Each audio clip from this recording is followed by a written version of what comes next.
Assalamualaikum warahmatullahi wabarakatuh. Selamat pagi, salam sejahtera, salam sehat selalu bagi kita semua, dan salam ekspor. Kembali lagi bersama saya, Haris Agung Haris Setiawan, di acara kesayangan kita, Ekspor Expert Talk, yang kali ini memasuki episode yang ke-32. Nah, pada pagi hari ini kita kehadiran, kalau saya bilang, teman saya, saudara saya lah ini mungkin kita panggil beliau ini. Kita kehadiran Pak Charles Iwan Tanaka. Selamat pagi Pak Charles, apa kabar? Selamat pagi Pak Agung, Alhamdulillah sehat Pak. Waduh, Masih nah ini tetap benar nih. dengan rambut yang sama. Nah, makanya ini episode spesial nih Pak, yang ke-32 ini kehadiran saudara yang hilang nih kelihatannya.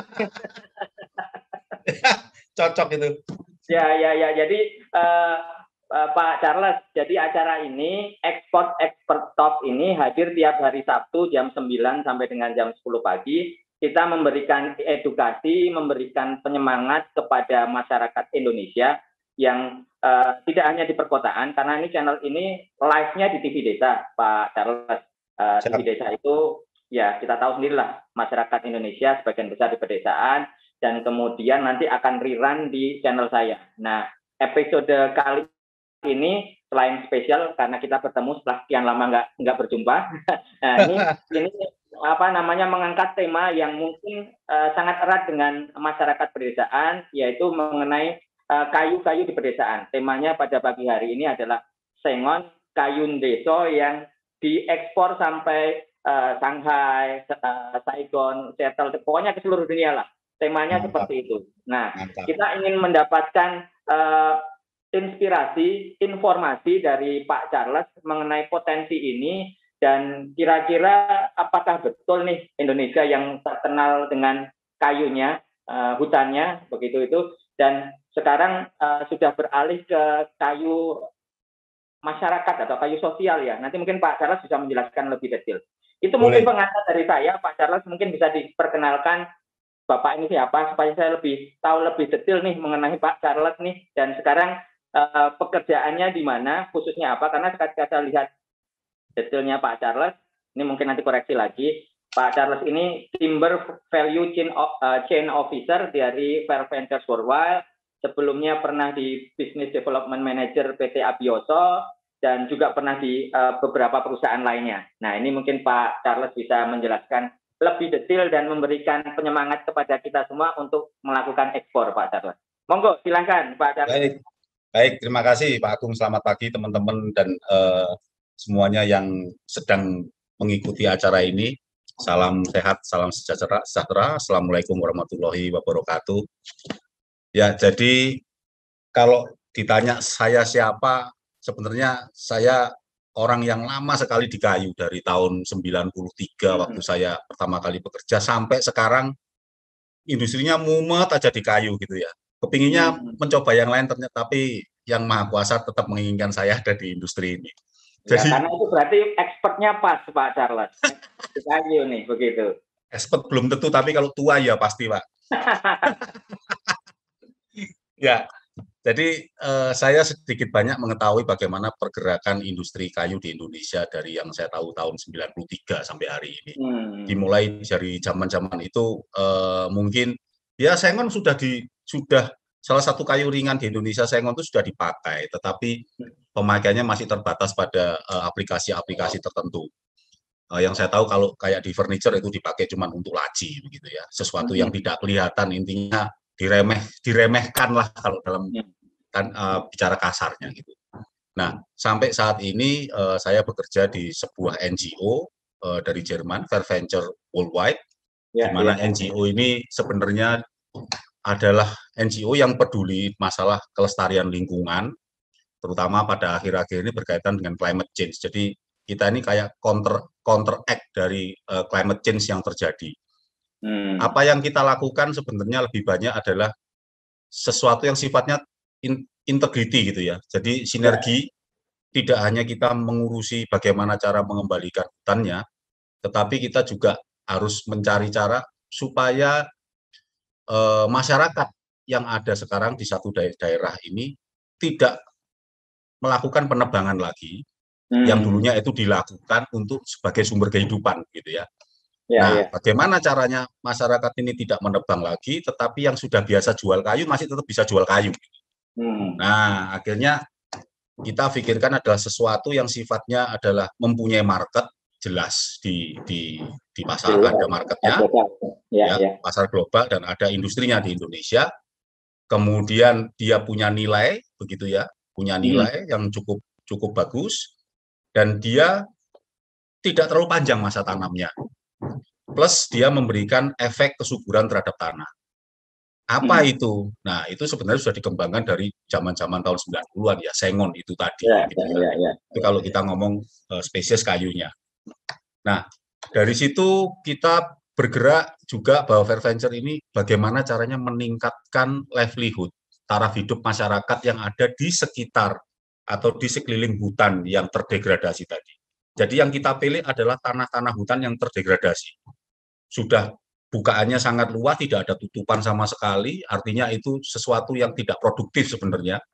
Nah, ini kita manfaatkan untuk dikembalikan kesuburannya dengan ditanami sesuatu yang pada umur tertentu dipanen dan dinikmati hasilnya oleh masyarakat. Gitu ya. Ini kita ngomong secara nasional Indonesia. Tetapi memang cakupan yang kita lakukan sekarang masih ada di Kalimantan Tengah. Tapi kita akan melebarkan sayap kita ke daerah-daerah lain yang memang mempunyai lahan terdegradasi cukup besar, begitu ya. Nah, itu mengenai Fair Venture worldwide-nya. Jadi Fair Venture itu posisinya di mana nih, Pak Charles? Karena biar viewers kita juga paham. Apakah di Jerman, di Indonesia-nya itu di mana, begitu? Baik. Kalau kantor pusat kita ada di Stuttgart. Ya, ada di Stuttgart. Kita mempunyai 2 negara operasi, itu ada di Uganda, di di Afrika dan di Indonesia. Nah, di Indonesia kita mempunyai kantor pusat ada di Palangkaraya malah. Tetapi base saya adalah di Jawa Tengah gitu ya. Nah, ya seperti itu, dan saya khususnya melihat-lihat di daerah Jawa ini mana daerah-daerah yang perlu untuk kita tangani karena lahannya mulai kritis dan lain sebagainya. Di luar Kalimantan ya. Seperti itu, ya, seperti itu. Mungkin saya bisa share sedikit, Pak Agung, mengenai. Boleh. Mohon izin ini sharing, Pak. Ya, sharing karena kan expertnya sudah lama itu dari tahun 93. Jadi kita mungkin ingin tahu perbedaan dari tahun 93 sampai sekarang itu bagaimana, Pak. Kalau informasinya, ya mungkin kita kenal lah Indonesia itu kan produk-produk kayunya banyak. Bahkan kalau salah satu sertifikasi kita SVLK itu kan juga diakuin di luar negeri. Tetapi apakah itu benar-benar diakui? Nah, itu mungkin Pak Charles selaku expert dan pelaku di dunia perkayuan ini bisa menjelaskan juga nih, Pak Charles nih. Baik, boleh, nanti coba akan saya jawab mengenai pertanyaannya Pak Agung ini ya. Tapi pertama saya akan share siapa itu Fair Venture di acara Export Talk yang ke-32 ini. Oke. Ya. Nah, jadi sebenarnya di Fair Venture ini ada 3 lembaga, Pak, yang kita punya sekarang. Ada FVW, itu Fair Venture Worldwide. Bisa sambil digedein nggak, Pak Charles? Biar jelas itu gambarnya nih. Oke, ya. Full screen. Full screen, oke. Gimana Pak caranya Pak? Aku mau besok tenang gitu Pak. Waduh. Masalah gaptek, ini teknologi gaptek aku Pak. Ya. Ini PowerPoint kan ya? Betul. Itu aja Pak Charles. Slideshow di kanan, tengah tuh atas tuh. Atas. Yes. Ya. From current slide. Sebelahnya. From current slide, oke. Oke. Nah, sudah, silakan. Sudah ya? Oke.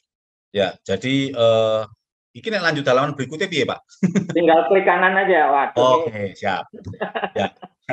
Jadi kita ada tiga lembaga sebenarnya, Pak. Jadi Fair Venture Worldwide, FVW, itu yang kita dirikan dari 2013. Murni adalah NGO yang kita membantu suatu daerah dan masyarakatnya untuk mempertahankan hutan tropisnya, plus tidak lupa adalah menaikkan taraf hidup dari masyarakat yang tinggal di sekitar hutannya, gitu ya.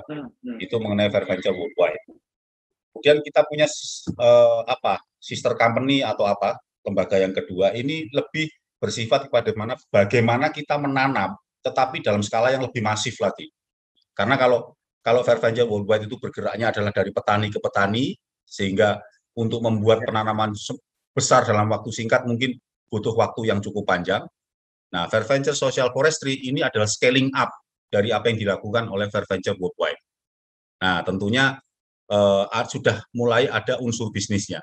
Nah, ini kita dirikanlah di Indonesia PT Fair Venture Social Forestry di Indonesia, sehingga bisa melakukan kegiatan aktivitas ekonominya. Tetapi tetap dengan menggandeng masyarakat dalam jumlah yang lebih besar dalam skema perhutanan sosial atau hutan kemasyarakatan. Jadi tetap semangatnya adalah membawa masyarakat ini untuk menikmati hasil, menaikkan taraf hidup tanpa harus menebang hutan. Gitu ya, itu Fair Venture Social Forestry.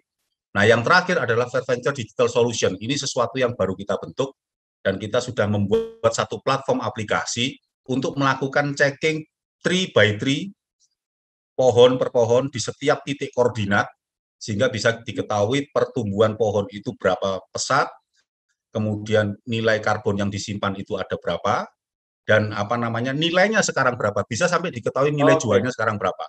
Ya. Dan ini di Indonesia, Pak Charles, ini semua? Ini dilakukan di Indonesia dan Uganda, dan kita masih dalam tahap uji coba aplikasinya. Sudah diuji coba dengan beberapa petani dan LSM, Pak, untuk melihat efektivitas dari platform aplikasi ini. Ya. Jadi saya ingat nih, Pak Charles, kalau nggak salah 2 tahun yang lalu ya, waktu itu saya juga sempat ke Palangkaraya, sempat disampaikan mengenai hal ini, atau pokoknya sebelum pandemi lah. Jadi memang tinggal pohon itu seperti semacam di-scan kayak gitu, kelihatan dia berapa, ukurannya berapa, setelah itu bisa secara otomatis kelihatan ini value-nya berapa. Seperti itu ya berarti ya, Pak Charles ya? Betul sekali, Pak. Dan itu nanti akan bisa diakses oleh semua orang, sehingga mereka bisa tahu, begitu. Itu mengenai Fair Venture Digital Solution. Next-nya. Langsung klik kanan aja, Pak. Nah, pakai kursor bisa tuh, Pak. Siap. Nah, ini sebenarnya lebih kepada Fair Venture-nya sendiri. Jadi dia adalah lembaga non-profit, kemudian didirikan pada tahun 2005 itu sebagai cabang dari Swiss Contact, dan sejak 2013 menjadi independen sebagai Fair Venture Worldwide gitu ya. Nah, ini saya baru tahu nih sebenarnya nih, Pak Charles nih. Ternyata bagian dari Swiss Contact sebelumnya. Karena kan minggu lalu expert kita ini kan Pak Aris Darwojo dari TIPO. Jadi sebenarnya ternyata masih saudaraan juga nih kita. Betul, Pak. Ya itulah saudara, akhirnya ketemu lagi, Pak. Betul. Dengan semangat yang sama untuk Indonesia ya, ekspor Indonesia. Tetap kita semangatnya adalah Indonesia bagaimana sebagai paru-paru dunia ini tetap terjaga, tapi masyarakatnya tetap bisa menikmati hidup yang layak. Itu semangatnya di situ, Pak. Dan kita beroperasi di Uganda dan Indonesia dengan karyawan sekitar 100-125 orang saat ini ya. Kita semakin berkembang, Pak. Khusus untuk Indonesia semakin berkembang karena tantangannya semakin banyak, sehingga kita butuh anggota tim yang lebih banyak lagi, begitu ya. Kemudian ini adalah contoh saja bagaimana kita beroperasi. Jadi yang namanya forest, hutan yang sudah ada itu tidak kita apa-apakan, itu malah kita jaga, kemudian kita ambil yang terdegradasi saja, begitu ya. Dan ada buffer zone itu yang dimanfaatkan untuk menanam NTFP, empon-empon, jagung dan lain sebagainya. Itu untuk pendapatan jangka pendek dan menengah untuk si petani tersebut, begitu ya. Nah, ini cuma contoh-contoh yang kita kumpulkan, Pak, bagaimana sebelumnya, kemudian bagaimana sesudahnya, gitu ya, Pak ya. Kita bisa lihat perbedaannya dari yang coklat jadi hijau, gitu ya. Ini di Kalimantan ya, Pak? Ya, betul, di Kalimantan. Nah, ini setelah 2 tahun, kalau kita lihat dari bawah itu sudah tinggi-tinggi pohonnya, Pak. Ya, sengonnya sudah mulai tinggi-tinggi, usianya ini sekitar 2 tahun, 12-15 cm begitu ya. Nah, ini pertumbuhan-pertumbuhan yang kita coba untuk share. Nah, ini Pak sebenarnya latar belakang bagaimana Fair Venture bergerak. Jadi kalau bisa saya terangkan secara singkat bahwa dari tanah yang ada, kemudian kita dirikan nursery di situ, kita cek tanahnya, kemudian kita lihat kecocokannya dengan pohon apa, tetapi tetap diingat bahwa yang kita tanam itu yang mempunyai market, Pak, tidak asal pohon, tetapi yang punya market, karena itu adalah beban moral kita kepada pemilik tanah, petani, bahwa yang kita tanam bukan sekedar reboisasi, tetapi ini ada unsur bisnisnya yang bisa mendatangkan penghasilan untuk mereka, gitu ya. Nah, kemudian dari yang kita tanam itu mulailah ditebang masuk kepada industri pengolahnya, industri primernya, bisa jadi plywood, perkor dan lain sebagainya. Kemudian ke industri sekundernya untuk jadi furniture, begitu ya. Kemudian kita ekspor ke international market, kemudian di sana mereka retailkan, dan sampai pada akhirnya kalau itu sudah tidak dipakai lagi kayunya bisa di-recycle. Itu salah satu kelebihan dari kayu. Di-recycle tidak. Berarti jelas sustainability-nya terlihat sekali ya di sini ya, betul, Pak Charles ya. Betul. Seperti itu, Pak. Nah, ini kalau saya lihat ini, Pak Charles, gambaran ini dulu kita lihat nih. Karena kita ini kan live-nya di TV Desa, seperti tadi kita sampaikan, masyarakat Indonesia mungkin 70-80%-nya itu sebenarnya ada di pedesaan. Nah, pas sekali apa yang tema kita pada pagi hari ini mengenai Sengon. Mungkin Pak Charles bisa menjelaskan lebih detail lagi mengenai apa sih yang bisa dilakukan Fairventure mungkin ya terhadap, mungkin kalau case-nya sekarang di Kalimantan itu kan pasti di pedesaan ya Pak Charles ya. Itu mungkin bisa dijelaskan lebih rinci lagi Pak Charles. Oke. Jadi apa yang kita lakukan di Kalimantan itu yang pertama kita memberikan sosialisasi kepada mereka. Ya, intinya begini, jangan menebang hutan, jangan melakukan illegal mining atau penambangan liar, terutama emas. Ini kamu saya kasih alternatif penghasilan jangka panjangnya. Ini loh tanaman. Nah, kita memberikan pelatihan, kita memberikan bibitnya, mereka menanam, kemudian kita memberikan pelatihan untuk maintenance-nya, sampai pada akhirnya pada saat panen kita memberikan akses marketnya. Ini yang selalu menjadi kendala adalah kalau sudah ditanam, sudah dilakukan, dodolin yang di. Ini yang kita berikan juga. Ini loh akses marketnya, ini saya kenalkan, ini harganya, monggo deal. Nah, setelah itu kita tidak ikut di dalam ekonominya, Pak, tidak. Karena kita tidak ingin mengambil sesuatu dari masyarakat, begitu ya. Kita murni hanya membuat mereka sadar ini hutan milik dunia, begitu ya. Jangan dihabiskan, tetapi kalau kamu butuh kayu untuk ditebang, tak wenehi saiki. Tak kasih kayunya, tanamlah, rawatlah, nanti pada saat panen tak jualkan ke pabrik yang membutuhkan. Begitu ya. Itu tadi bibit berarti diberikan ya, gratis ya, Pak Charles ya? Betul, Pak. Bibit itu kita berikan gratis pada petani-petani kecil di sana. Seperti itu, Pak. Siap. Sampai sekarang sudah ada berapa bibit yang diberikan, Pak Charles? Dan targetnya berapa nih? Oke. Kita sudah selesai program yang pertama, itu adalah 1 juta pohon, Pak. Itu sudah selesai, kita mulai dari 2014 lalu, sudah selesai. Dan sekarang kita masuk ke program 100 juta pohon, Pak. 100 kali lipat. Dari target, dari program yang pertama, begitu ya. Itu 100 juta pohon sekarang, Pak. Nah, kita belum tahu itu bisa selesai sampai kapan, tetapi target kita sih paling tidak dalam waktu 5 tahun sudah bisa naik dari 100 juta mungkin jadi 1 miliar gitu, Pak ya. Harapan, Pak, harapan. Harus Pak. Kita harus punya mimpi kan kayak gitu. Apalagi ini kan mimpinya buat bukan hanya buat Indonesia ini. Kalau ini kan mulia sekali, ini untuk dunia. Kita kembalikan paru-paru dunia itu yang sekarang itu sebenarnya masih tetap di Indonesia, Pak. Walaupun sudah mulai berkurang, menurut saya masih di Indonesia begitu. Jadi kita kembangkan lagi yang 1 juta ini udah luar biasa. Ini malah saya baru tahu targetnya ternyata 100 kali lipat, 100 juta pohon. Nah, yang 1 juta itu kalau nggak salah berapa tahun ya? 5 tahun ya? 4 atau 5 tahun ya, Pak Charles ya? Ya, sekitar 5 tahun, Pak. Dari 2014 selesai di 2020 kemarin. Oke, sekitar 5 tahun ya. Betul. Nah, ini kalau kita bicara value, tadi 1 juta. 1 juta itu kalau dikalikan satu pohonnya aja 10.000, nggak mungkin lah 10.000 ya Pak Charles ya. Nilainya tuh berapa tuh kira-kira nih? Satu pohon itu sekarang. Oke, kalau kita bicara Kalimantan ya Pak ya? Kita bicara Kalimantan, betul. Karena industrinya ada di Jawa, penanamannya di Kalimantan, yang paling masalah adalah transport. Nah, tetapi dengan masalah transport tersebut, kita bisa akalin bahwa tanamlah sengon ini, itu semakin besar diameternya, itu harganya akan semakin tinggi, berbeda. Nah, jadi kita mainnya di situ, Pak. Kalau misalnya tempat lain yang transportnya murah, 4 tahun sudah diameter 20 cm dijual, nah di sana kita sarankan jangan. Kalau bisa 40 cm memang umurnya lebih panjang, tetapi profitnya akan lebih banyak.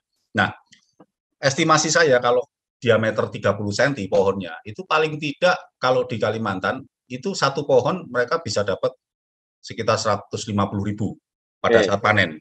Ya. Nah, kalau 1 juta pohon ya kita bisa hitung, Pak.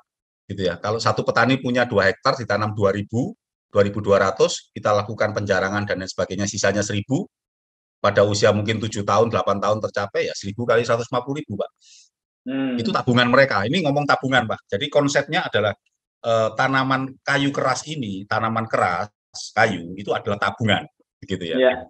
Nah, karena jangkanya panjang. Kayak orang nabung aja, Pak. Ya.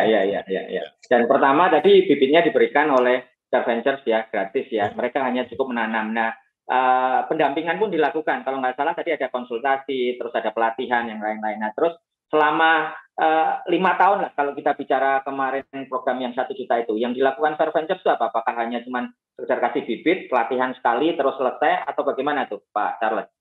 Jadi pendampingan kita lakukan, Pak. Dalam artian ada umur-umur tertentu kita melakukan maintenance. Nah, pada saat sebelum melakukan maintenance, kita lakukan yang namanya Field Farmer School. Jadi ada sekolah petani lapangan, Pak. Jadi petani, kita datang ke satu desa, kita kumpulkan petaninya, kita lakukan pelatihan. Misalnya saat ini waktunya apa nih? Oh, waktunya pruning.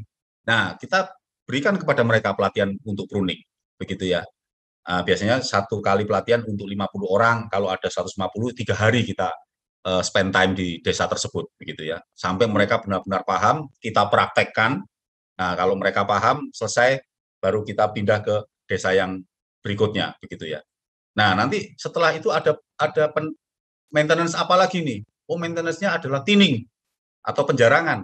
Nah, kita akan lakukan sebelum itu apa namanya terjadi, aktivitasnya kita lakukan lagi namanya Farmer Field School-nya lagi. Jadi tetap pendampingan ini kita berikan sampai nanti panen, Pak. Saat panen pun kita masih dampingi bagaimana cara panen yang benar untuk mendapatkan hasil yang bagus, cara potongnya bagaimana, kemudian mengurangi dampaknya terhadap robohnya pohon ini terhadap tanaman yang lain di bawahnya juga itu kita sampaikan kepada mereka, begitu ya. Ya. Itu, Pak, yang kita lakukan. Dan kita tidak hanya melatih mengenai pohonnya, tapi empon-emponnya juga kita latih, Pak. Selama menunggu 5 tahun ini, tanamlah komoditas A, B, C, D, E yang kita tahu ada marketnya. Contoh, kita tanam jahe, Pak, di sana. Karena apa? Kita tahu bahwa industri jamu di Jawa yang kita ajak kerjasama ini kebutuhannya besar sekali untuk jahe. Nah, itu untuk pendapatan jangka pendek mereka. Sehingga mereka tetap punya semangat dan punya ya sedikit dana untuk merawat pohonnya tadi. Begitu. Ya. Seperti itu, Pak.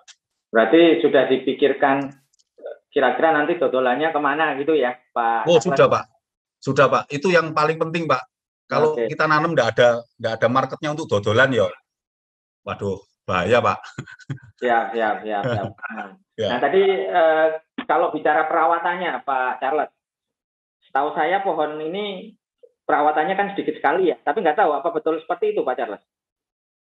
Ya, sebenarnya perawatannya sih minim, Pak ya. Jadi yang pertama itu membersihkan gulma atau alang-alang di sekeliling pohon itu tadi. Itu yang penting karena nutrisinya kan jadi berebut, Pak. Kalau ada gulma, ada alang-alang kan yang makan enggak cuma sengonek tok, Pak. Akhirnya rumputnya juga ikut makan. Nah, itu kita bersihkan gitu ya. Sekelilingnya itu kurang lebih sekitar 2 meter dari pohon itu kita bersihkan gitu ya. Kemudian ada lagi untuk pruning. Kalau tadi Pak Charles, ya, lain-lain itu mempengaruhi nggak tuh nanti? Oh tidak, Pak. Ada kopi segala ya rencana ya? Betul, kopi, kakao. Jadi itu sebenarnya tidak, Pak. Malah itu akan membantu. Jadi satu, pemupukan, itu 1 kali pemupukan kita akan mupuk 2 sebenarnya kan, Pak. Kakaonya dan sengonnya. Yang kedua adalah masalah hama, Pak. Jadi selalu kalau kita menanam hanya monokultur, itu hamanya itu akan menyerang lebih cepat, Pak, daripada yang seperti ada tanaman selanya. Ini juga berkaitan dengan masalah hama soalnya, Pak. Kenapa kita ada tanaman sela? Sehingga tidak monokultur saja, begitu ya. Nah, seperti itu, Pak. Jadi tidak merugikan, malah itu akan membuat lebih efisien, Pak. Karena yang kita pupuk, satu kali pupuk yang kena empon-emponnya plus akarnya sengonnya tadi. Siap. Nah, seperti itu. Oke. Ada lagi nih kira-kira Pak? Nah, kembali ke maintenance, Pak. Nah, betul. Nah, setelah pruning, setelah weeding tadi, menghilangkan gulma di sekelilingnya, perlu ada pruning. Kenapa ini penting? Begini, Pak. Industri itu butuh kayu yang bulat, panjang, tinggi, dan matanya minimal. Sengon itu punya kecenderungan tumbuhnya seperti garpu, Pak, ya, bercabang, ya, seperti garpu. Nah, itu harus kita atasi pada saat dia sudah mulai usia 8 bulan, begitu ya. Cabang-cabang yang nantinya bakal akan membuat pohon ini tidak tumbuh lurus ke atas, itu kita buang, Pak. Jadi masih 8 bulan itu sudah kita lakukan yang namanya pruning ini tadi, Pak. Gitu ya. Karena apa? Pruning itu selain untuk membuat pohonnya tumbuh tinggi dan lurus, yang kedua adalah mengefisienkan nutrisi yang dimakan oleh pohon, Pak. Jadi pohon itu ada 3 jenis daun di situ yang harus kita perhatikan. Yang pertama itu daun yang sudah tua, biasanya warnanya sudah mulai coklat-coklat, daun produktif, dan daun muda yang masih hijau muda. Nah, daun tua ini dia sudah tidak bisa berfotosintesis dengan maksimal, tapi dia butuh dikasih makan terus, Pak. Ini mengurangi makanan untuk pohon induknya, untuk batang induknya. Nah, itu kita buang. Nah, yang pohon produktif itu yang berfotosintesis paling sempurna, itu kita pelihara yang masih hijau tua, Pak. Kemudian yang hijau muda ini, yang tunas-tunas ini memang dia lebih muda, tetapi belum produktif 100% karena anak muda itu kan kapasitasnya belum terbentuk 100%, Pak. Gitu. Jadi pruning ini menghilangkan pengganggu-pengganggu yang menyerap makanan dari akar, gitu ya. Nah, itu pruning. Kemudian ada lagi yang namanya thinning, Pak, penjarangan. Ini untuk mengefisienkan biaya operasi di lapangan. Kalau kita pelihara 1.000 pohon, tidak mungkin 1.000-1.000-nya semua tumbuh dengan maksimal. Ada yang tertekan, Pak. Ada yang stres, kuntet, Pak. Ngomongnya kuntet, kuru, ya toh. Nah, ini dingu sampai 10 tahun, ya pancet ngono, Pak. Nah, itu kita buang. Kita buang itu. Ya, supaya mengurangi biaya-biaya yang lain kalau kita kurangi jumlah pohonnya. Berarti sudah ketahuan itu ya, Pak, ya. Kira-kira mana yang mau jadi bagus atau yang mau jelek itu sudah ketahuan. Kelihatan, Pak. Kelihatan. Dan itu kalau di Jawa, Pak, karena transportnya cukup murah dengan industri, hasil penjarangan itu sudah bisa dijual, Pak. Sudah ada nilainya, Pak. Gitu ya. Nah, itu salah satu kelebihannya, Pak. Jadi hasil penjarangan itu sudah bisa diterima oleh pabrik dengan diameter minimal tertentu. Gitu ya. Jadi bukan dibuang, Pak. Jangan sampai teman-teman salah, oh penjarangan ini kita buang. Tidak. Ya, itu masih bisa dijual ke pabrik plywood untuk dirotari, bisa diproses jadi sound timber, balken, orang ngomong balken, untuk ke industri berkor dan industri furniture untuk dibuat papan. Itu sisi ekonomisnya, Pak, gitu ya. Nah, itu yang paling penting di situ, Pak. Jadi weeding, kemudian ada dipupuk 2 tahun pertama itu ada pemupukan sekitar 6 bulan sekali. Setelah itu pruning, dan yang terakhir adalah thinning atau penjarangan, Pak, untuk memastikan pohon itu tidak berkompetisi. Yang sudah sakit kita buang, gitu. Buang dalam artian dijual, Pak, kalau diameternya sudah cukup besar. Gitu. Nah, kira-kira seperti itu, Pak. Kalau kita bicara teknis ini teknis ini, Pak. Siap. Seperti itu. Ini kalau lihat gambarnya, ini kan tadi berarti sisi teknis sisi sebelah kiri mungkin ya, Pak, ya. Nah, kita menuju ke kiri ke tengah lah. Nah, terus yang terakhir ini yang menarik ini kan sisi ke kanan nih, Pak. Ini ada ekspor dan internasional. Betul. Nah, mungkin setelah ini kebetulan mau ada iklan dulu, Pak Charles. Kita akan bahas lebih detail mengenai ekspor dan internasional itu bagaimana. Siap.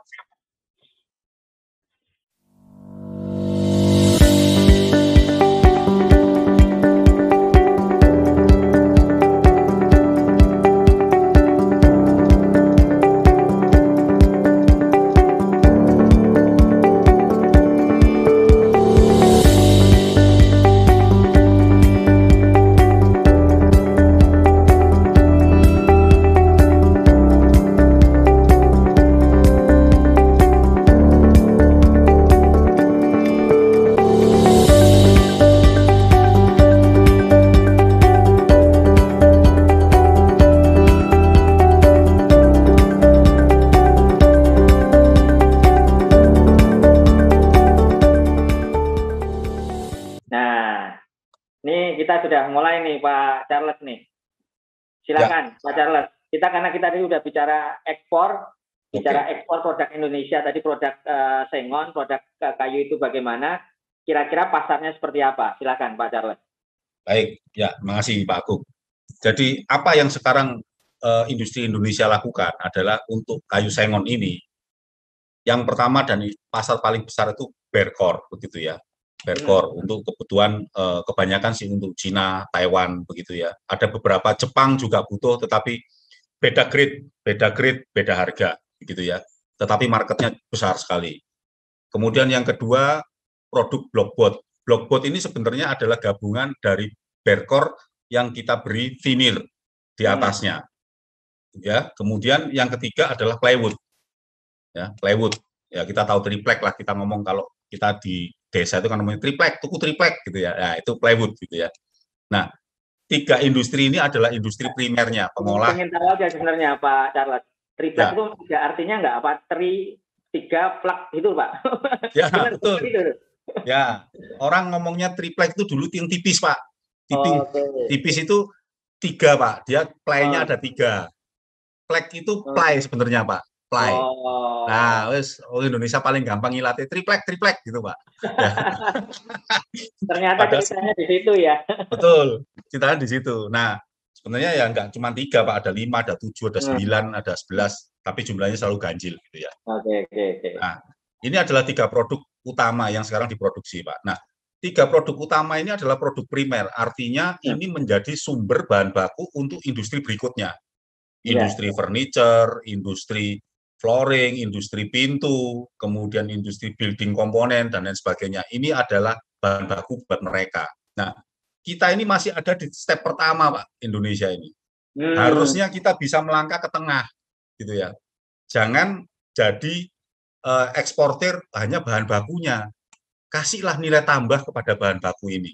Contoh, kita ekspor Berkor bisa, tapi padahal bisa kita ekspor dalam bentuk blockboard, tinggal nambah vinir Pak. Harganya juga sudah beda kan gitu. Ya. Nah, kemudian triplek atau plywood. Plywood ini kita ekspor plywood juga bisa. Kita buat dia jadi flooring dulu, baru kita ekspor juga bisa. Ya kan? Nah, nilai tambahnya ada di situ Pak. Tambah nanti, betul. Nah, saya sih berharap Indonesia mbok yo jangan jadi tukang jahit, cuma ngekspor material itu. Jadikanlah dia itu sesuatu yang punya nilai tambah, sehingga industrinya nambah, Pak, industri tengahnya nambah, penyerapan tenaga kerjanya juga nambah, kan gitu, Pak. Nah, itu yang sebenarnya mungkin mimpi kita bersama, Pak. Kita jangan jadi tukang jahit tok gitu ya. Gitu ya. Nah, itu Indonesia sekarang posisinya paling banyak produksi tadi sengon dan yang lain-lain itu tadi itu masih di Berkor ya, Pak ya? Berkor, blockboard, dan plywood, Pak. 3 ini adalah 3 serangkai yang selalu ada di dalam industri sengon. Kenapa? Karena Berkor ini juga bisa materialnya bisa didapat dari sisa produksi plywood, Pak. Jadi tengahnya log itu, yang kecil-kecil itu nanti bisa sebagai bahan baku untuk Berkor juga. Gitu ya. Jadi Berkor ini jangan dihilangkan karena ini untuk mengolah waste dari plywoodnya. Kemudian Berkor ini juga untuk memaksimalkan satu pohon itu Pak, kalau kita tebang, ujungnya pasti kecil gitu ya. Nggak mungkin kayak pipa dari bawah sampai atas besarnya sama lah. Nah, yang kecil itu yang tidak bisa diproses oleh plywood, diproses jadi Berkor gitu ya. Jadi ini harus tetap seiring Pak. Cuman marketnya harus kita pilih gitu ya. Jangan market yang hancur-hancuran gitu ya. Nah, gitu ya. Bagaimana nih kira-kira nih Pak Charles nih? Sama satu lagi Pak Charles, kebetulan pagi ini ada teman dari Himki juga bertanya nih, ikutan juga di sini, kelihatannya ikut di YouTube juga Pak, ingin tahu nih produksi kayu Indonesia ini khususnya yang dari sengon dan kayu rakyat lainnya itu kira-kira bisa masuk ke industri furniture juga atau kerajinan juga enggak nih Pak Charles begitu? Ya, sebenarnya bisa Pak, bisa sekali dan itu sebenarnya kita dorong begitu ya supaya kayu-kayu yang ditanam oleh masyarakat kayak sengon, jabon gitu yang kita juga lagi teliti begitu ya. Bahwa teknologi ini kan semakin maju, Pak. Jadi kalau orang dulu bilang, wah sengon ini kayu lunak, apa namanya, nggak cocok untuk furniture. Sebenarnya tidak begitu. contoh Pak, kita mau buat meja tebal 4 cm. Kalau kita pakai itu dari kayu keras semua, berapa biayanya Pak? Betul. Ya kan? Kemudian beratnya jadi berapa Pak? Ya, dan repot juga sekarang di luar negeri kelihatannya lebih cari yang mudah, enteng gitu juga ya Pak ya? Betul Pak, karena itu kan terkait regulasi gedung bertingkat Pak. Jadi satu meter persegi dia harus menahan beban berapa itu kan termasuk furniture di atasnya kan dihitung Pak. Oh ya. Nah, kalau meja tadi 4 cm itu core-nya kita buat dari sengon, cuman atas dan bawahnya kita kasih plywood misalnya, dan vinil kayu yang estetikanya tinggi, sudah ringan, kemudian dia kuat. Sengon ini kuat, jangan salah Pak. Sengon ini kuat, ringan tapi kuat, ulet. Sudah ringan, kemudian bisa memanfaatkan bisa melihat dari sisi sustainable-nya dari supply-nya, karena ini 5 tahun 7 tahun panen, artinya supply-nya sustainable gitu ya. Nah, kemudian dia juga bisa berdampak positif terhadap tanah pada saat ditanam gitu ya. Jadi banyak Pak, dan lagi yang terakhir adalah jangan lupa bahwa dengan kita menanam pohon kemudian menebang kita tanam lagi, itu jutaan karbon yang diabsorb Pak. Jadi karbon yang diabsorb dalam penanaman sengon ini setelah ditebang dan jadi furniture itu tidak dilepaskan. Nah, kita nanam sengon lagi, itu nyerap lagi Pak. Nah, itu double Pak, gitu ya. Nah, itu juga harus diingat gitu ya, bahwa siapa bilang sengon tidak bisa dipakai furniture? Bisa, dengan kemajuan teknologi ini, bisa sekali. Ya, betul. Banyak kok buyer luar negeri yang memanfaatkan blockboard ini menjadi furniture. Oke. Ya. Nah, seperti itu. Cuman itu loh Pak, salahnya kita ini ekspornya materialnya tok, kita nggak tahu bahwa ini di sana dipakai furniture Pak. Itu yang harus kita rubah gitu ya. Nah, ini mengenai market intelijen Pak. Ya, kalau sudah seperti itu, kan ada pertanyaan dari teman-teman, lah marketnya kemana? Kita kan nggak tahu. Nah, ini yang sebenarnya jadi PR kita bersama Pak. Kami di Fair Venture terus terang juga melakukan yang namanya market intelijen, ke depan kayu ini seperti apa. Tetapi kita tidak bisa berjalan sendiri Pak, bahwa harus ada pihak yang lain juga bisa menjadi market intelijen untuk produk-produk Indonesia, gitu ya. Ya, dari pemerintah, dari NGO, dari pemilik usaha sendiri, rajin-rajin untuk mengikuti pameran, mengikuti sesuatu yang bersifat virtual dan lain sebagainya untuk ketemu dengan orang luar negeri gitu Pak ya. Betul. Jadi ini sekaligus untuk informasi nih Pak Charles kepada pemirsa yang di TV Desa maupun di channel saya Ekspor Indonesia, bahwa pemerintah Indonesia memang concern sekali mengenai kayu ini dan mendorong betul sekali mengenai kayu masyarakat. Jadi supaya hutan itu ya tetap saja lah hutan, tapi kita dorong kayu yang masyarakat ini tadi, karena sustainability-nya juga jauh lebih bisa menjadi patokan ya, perhatian ya. Dan salah satu bentuk dukungannya, keseriusannya seperti apa, kayu ringan ini tadi ada 3 NGO yang mendorong ini Pak. Jadi ada Fair Venture ini satu, kemudian SIPO, dan juga IPD, ini dari Jerman juga. Nah, ini salah satu bentuk kita untuk mendorong produk kayu Indonesia supaya bisa berjaya lagi dan tentunya mendapatkan nilai tambah yang lebih begitu, Pak Charles. Nah, mungkin kalau kita bicara pasar ekspornya, apakah Pak Charles ada gambaran nih dari Fair Ventures nih, kira-kira yang sudah ditanam ini atau yang akan ditanam nanti bisa kita ekspor kemana saja nih Pak Charles? Oke. Yang pertama saya mau sampaikan begini, industri kayu ringan di Indonesia itu 1 tahun paling tidak dia butuh 8 juta sampai 10 juta meter kubik per tahun. Itu di Indonesia saja ya? Indonesia ya, butuh bahannya ya, itu 8 sampai 10 juta Pak, butuh lognya.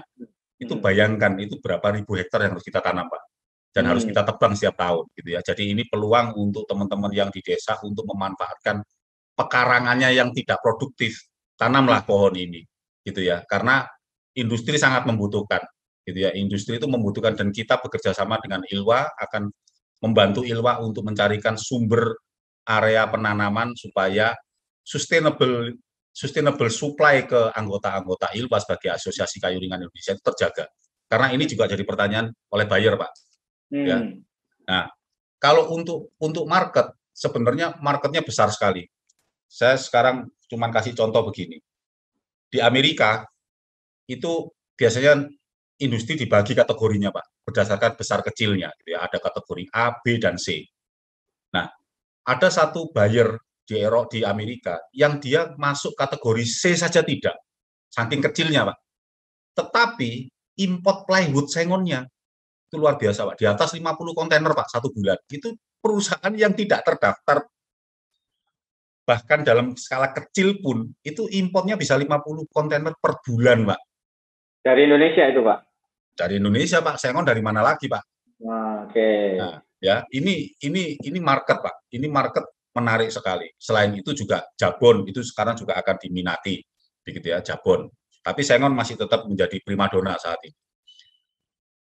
Jadi kalau diomong marketnya kemana, besar sekali, Pak. Sekarang itu yang jadi masalah, pabrik tidak mau meningkatkan kapasitas. Kenapa? Mikir, Pak, suplainya bisa sustainable apa enggak? Sudah terlanjur terima PO dari buyer, ternyata suplai materialnya enggak bisa berkelanjutan. Nah, makanya kita bergerak di hulunya, Pak, memastikan bahwa materialnya ini akan mencukupi industri. Nah, ini peluang buat teman-teman yang punya tanah kosong ini, Pak. Oh, termasuk kita ini kan tanah kosong ini, Pak. Berarti memang masih kurang sekali ya untuk sengon itu ya, Pak ya? Kurang sekali, Pak. Apa maksudnya suplainya masih kurang ya? Ya, masih kurang, Pak. Masih kurang. Untuk menjaga sustainability-nya itu masih tanda tanya, Pak. Karena industrinya semakin banyak, tetapi tidak didukung perluasan tanamannya semakin besar. Kan harusnya seimbang ini, Pak. Ya. Berapa pabrik plywood yang berdiri? Ya ada juga yang dia jatuh karena salah urus juga ada, tetapi yang berdiri juga tidak sedikit, Pak. Gitu ya. Belum lagi aturan dari dunia bahwa selain legal, sustainable itu perlu. Gitu ya. Kalau legal, oke, SPLK sudah membuktikan bahwa kayu kita legal, ditanam dari tanah yang legal, disuplai kepada perusahaan yang mempunyai legalitas juga jelas, sehingga produk akhirnya legal. Tetapi buyer tidak hanya butuh legal, kalau nggak bisa berkelanjutan percuma, 1 kali 2 kali order terus berhenti buat apa? Nah, ini Pak, gitu ya. Sehingga mereka mensyaratkan bahwa kayu tanaman, terutama Jepang yang saya dengar, 70% kandungan kayu yang diekspor ke Jepang itu 70% harus dari hutan tanaman, Pak. Bukan dari hutan alam. Nah, berarti harus ditanam, Pak. Harus punya kebun. Nah, bayangkan Pak, ekspor kita ke Jepang tahun 2019 lalu itu kalau nggak salah itu 900 juta US dollar. Hanya dari Indonesia. Tadi kalau nggak salah Pak Charles ada mengenai slide mengenai pasar tadi, ada nggak ya tadi kalau nggak salah ekspor tadi?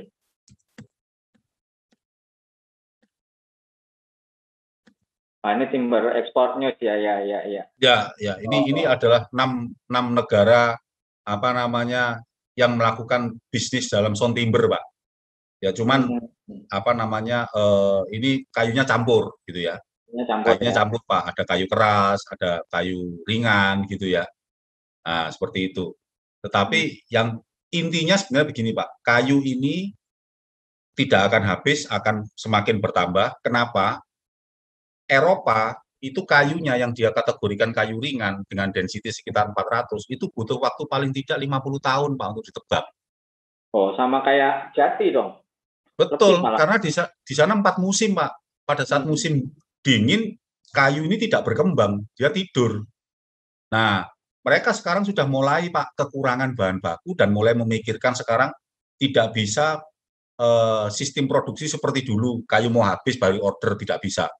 Mereka sudah mulai berpikir mereka harus punya gudang untuk import kayu dari luar untuk menunjang produksi kayu dalam negeri mereka.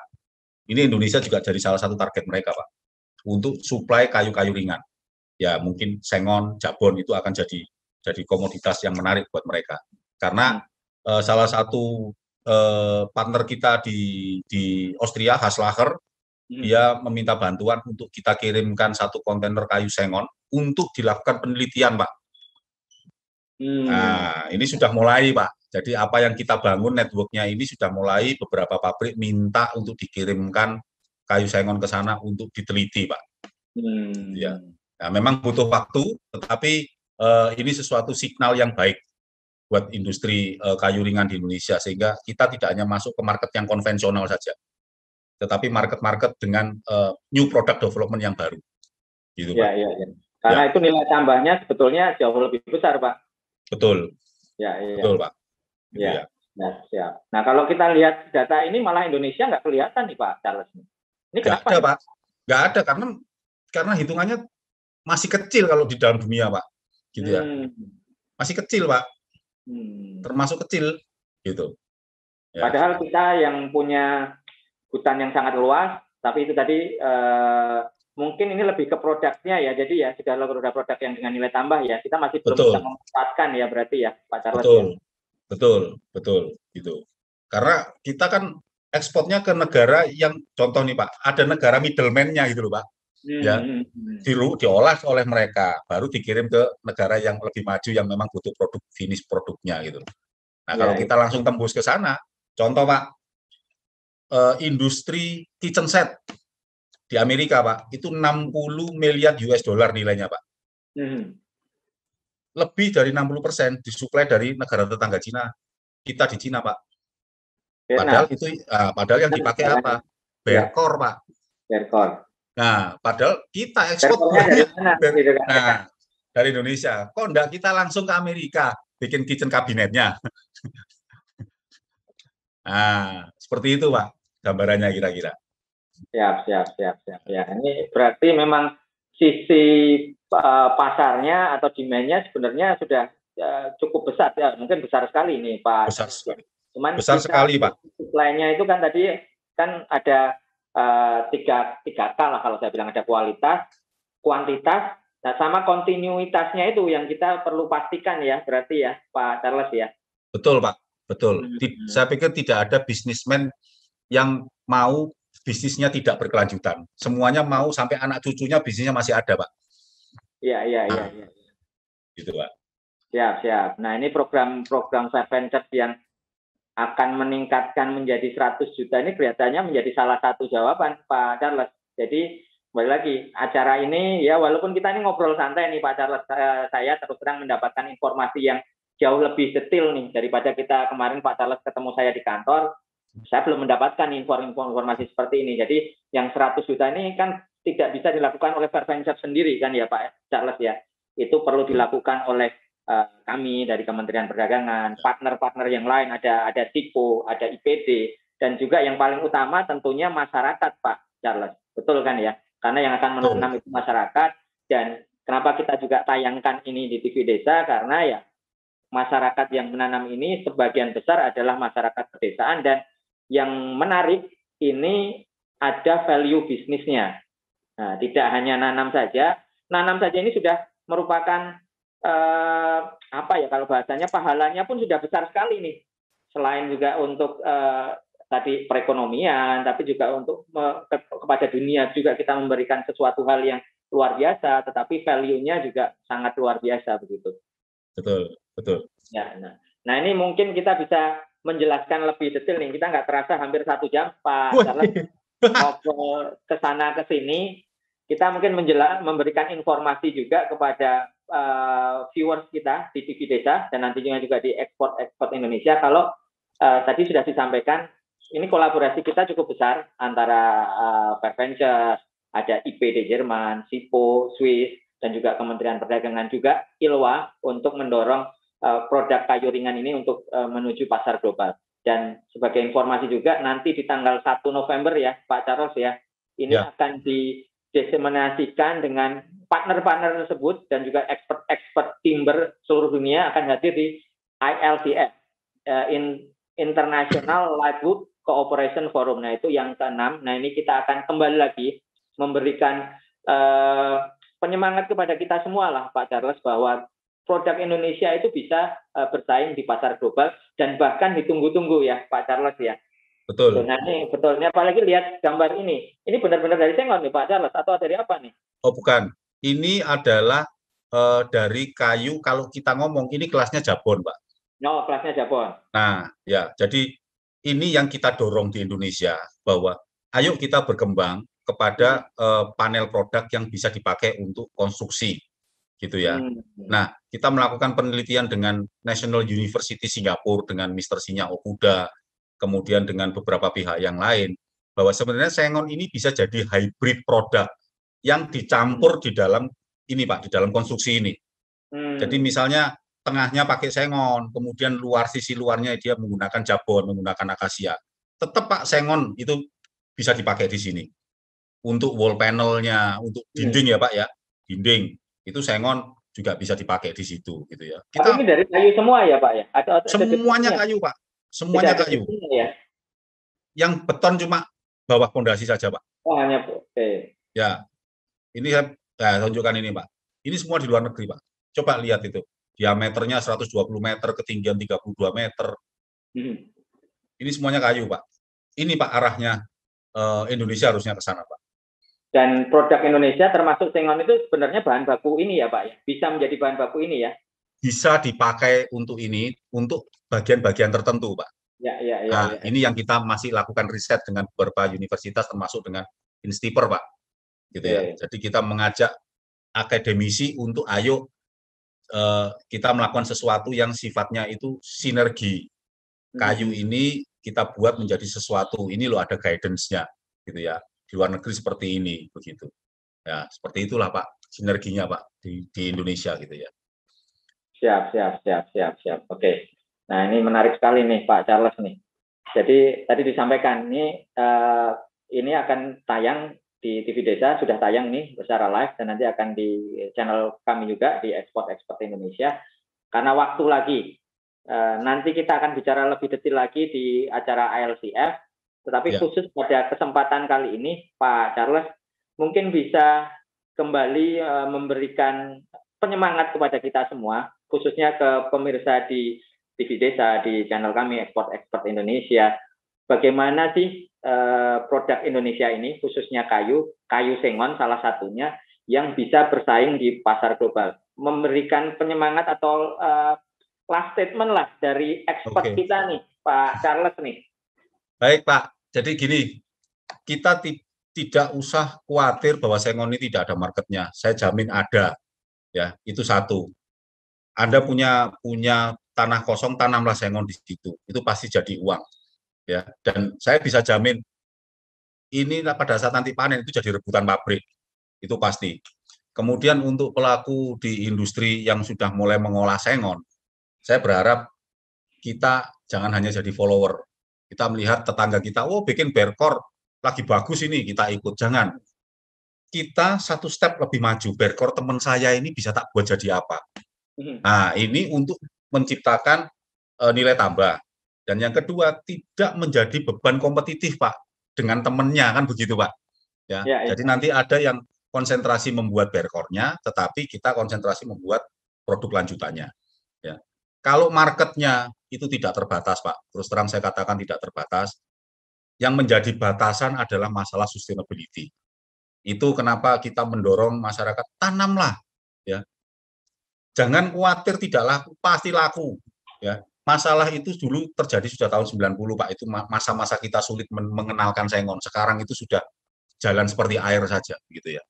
Jadi untuk ekspor itu kita tidak perlu khawatir selama kita legalitasnya jelas bahwa itu ditanam di tanah yang legal, kemudian sustainability-nya juga jelas bahwa itu adalah tanaman cepat tumbuh yang kita tanam, sengaja kita tanam, tidak menggunduli hutan, itu dunia pasti menerima. Kemudian untuk marketnya banyak, asal kita tidak hanya produksi dengan yang sudah ada, tetapi buatlah yang sudah ada ini menjadi sesuatu yang baru.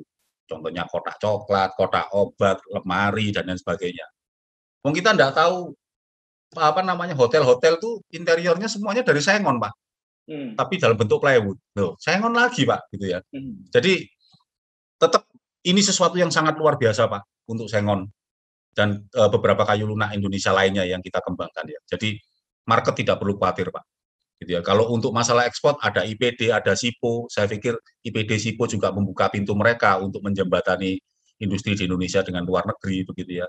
Fair Venture juga punya beberapa market begitu ya. Jadi ini sesuatu yang luar biasa. Indonesia ini punya lahan yang luas tetapi selama ini kita tidur. Dan satu statement yang saya kutip dari Pak Jokowi, saya lihat di Instagram, kita sudah pernah terlambat pada saat booming minyak dan pada saat booming kayu. Saat ini kita tidak boleh terlambat lagi, kita gunakan semua resources yang ada untuk memproduksi sesuatu yang punya nilai tambah. Itu yang saya kutip dari Instagramnya Pak Jokowi. Nah, ini sign buat kita, Pak. bahwa industri akan didukung oleh Pak Presiden gitu ya. Dan kami di NGO siap untuk menjembatani itu dengan pihak luar negeri. Gitu, Pak. Siap. Matur nuwun, Pak Charles. Jadi prinsipnya produk kayu Indonesia, salah satunya Sengon ini bisa dan harus bersaing di pasar global ya Pak Charles ya. Dan jangan khawatir, pemerintah Indonesia bersama juga mitra-mitranya, salah satunya dengan Fair Ventures. Di sini tadi kita sudah mendengarkan expertnya langsung dari Pak Charles Iwan Tanaka, sudah menjelaskan secara gamblang bahwa yang kekurangan itu dari sisi kita, dari sisi supply-nya yang kurang. Pasarnya sudah terbuka luas, jadi kita tinggal mendorong masyarakat Indonesia, masyarakat pedesaan juga utamanya untuk tanam sajalah tadi yang disampaikan oleh Pak Charles. Ada lahan kosong, tanam saja. Gampang kok, bahkan produk kayu Sengon ini, bibitnya nih kalau kita bicara programnya Fair Ventures, ada 100 juta bibit yang akan ditanam nanti supaya kedepannya Indonesia bisa menjadi salah satu pemain, kalau bisa jangan salah satu pemain utama di pasar global khususnya di kayu ringan. Begitu ya Pak Charles ya. Betul. Siap. Sekali lagi matur nuwun Pak Charles. Kita ketemu lagi di lain kesempatan dan tentunya tetap jaga kesehatan bagi pemirsa TV Desa dan ekspor Indonesia. Tetap pantangin channel ini. Kita kembali lagi Sabtu depan di acara yang sama Ekspor Talk jam 9 sampai dengan 10 pagi. Tetap semangat, tetap jaga kesehatan dan salam ekspor. Salam ekspor.